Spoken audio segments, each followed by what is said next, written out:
একসঙ্গে সব অধিনায়ককে এক মঞ্চে দেখা যাওয়ার বিরল সুযোগ দেয় আইসিসি টুর্নামেন্টগুলো। বিশেষ করে ক্যাপ্টেন্স ইভেন্ট একটি আকর্ষণীয় আয়োজন, যেখানে অংশগ্রহণকারী দলের অধিনায়কেরা একত্রিত হন। তবে এবারে চ্যাম্পিয়ন্স ট্রফিতে সেই আয়োজন থাকছে না।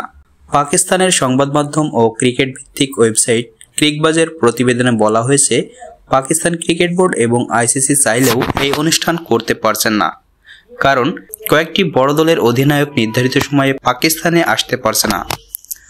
সমস্যার মূল কারণ, ভারতীয় অধিনায়ক রোহিত শর্মা পাকিস্তানে যাচ্ছেন না, যা ভারতীয় সংবাদ মাধ্যম টাইমস অফ ইন্ডিয়া আগেই নিশ্চিত করেছে।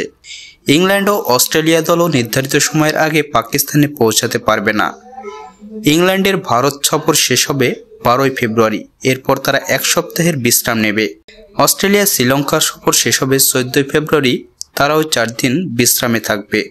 উভয় দল পাকিস্তানে পৌঁছাবে যথাক্রমে 18 ও 19 ফেব্রুয়ারি, যেখানে টুর্নামেন্টটি শুরু 19 ফেব্রুয়ারি। এই পরিস্থিতিতে সময় মতো সব অধিনায়ককে পাওয়া সম্ভব না হওয়ায় ক্যাপ্টেন্স ইভেন্ট বাতিল করা হয়েছে। ক্যাপ্টেন্স ইভেন্টের পাশাপাশি উদ্বোধনী অনুষ্ঠানও বাতিল করেছে আইসিসি ও পিসিবি, কারণ ইংল্যান্ড ও অস্ট্রেলিয়ার মতো বড় দলের দেরিতে আসার ফলে সময় মতো একটি জমকালো উদ্বোধনী আয়োজন করা সম্ভব হচ্ছে না। তবে পিসিবি পুরোপুরি উদযাপন থেকে সরে আসছে না। 19 ফেব্রুয়ারি পাকিস্তান নিউজিল্যান্ড ম্যাচের আগে বিশেষ আয়োজন করছে তারা। এই বছরের চ্যাম্পিয়ন্স ট্রফি ইতিমধ্যে বেশ আলোচনায় রয়েছে।